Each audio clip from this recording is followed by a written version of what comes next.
Jeg er en kat. Og jeg er en musling. Og vi er bedste venner. Jeg er altid glad. Og jeg er ligeglad. Og nu skal vi have det så sjovt. Røv! Kat og musling. Hvad står der i avisen i dag, kattemand? Ja, bare at det fra næste år bliver ulovligt at sætte musefælder op. Seriøst? Nej, musling. Der står kun en masse om politik og andre sjove ting. Ja, det lyder dælme sjovt, kat. Hold lige min Locofoegos energidrik, mens jeg ruller mig rundt på gulvet af grin. Politik er faktisk ret spændende.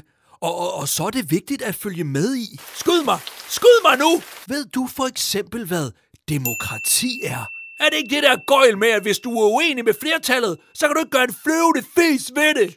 Jo, men sådan kan man vel godt... Det er diktatur! Ej, det er diktatur, kat! Et diktatur er det, hvor der kun er én person, der bestemmer over alle de andre. Det er sgu da også kun fair! Hvad ved befolkningen om, hvad der er landets bedste? Musling. Det er nu altså mere retfærdigt at leve i et demokrati.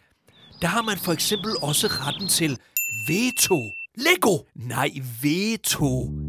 Hvis du ikke er enig i en beslutning, og hvis det er et krav, at alle skal være enige, så kan du nedlægge veto, og så bliver man nødt til at finde på en ny løsning. Så bliver der jo aldrig godkendt noget. Kan du ikke se det? Diktatur, det er vejen frem.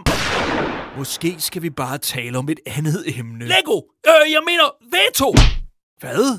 Du vil gerne tale om noget andet. Jeg vil gerne diskutere politik. Det her, det er demokrati. Flertallet bestemmer. Vi er 2, og vi kan ikke blive enige. Hvor dit flertal nu var? Sådan kan man nu ikke helt... Måske skulle vi prøve noget kommunisme i stedet.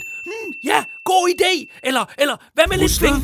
Nu skal du bare gøre, som jeg siger. Jamen... Ellers så slår jeg en knude på din fjollede hale og binder ørerne sammen på dig. Ej, forstået. Nå, lad os så tale om noget andet. Kat, du er jo en ægte diktator.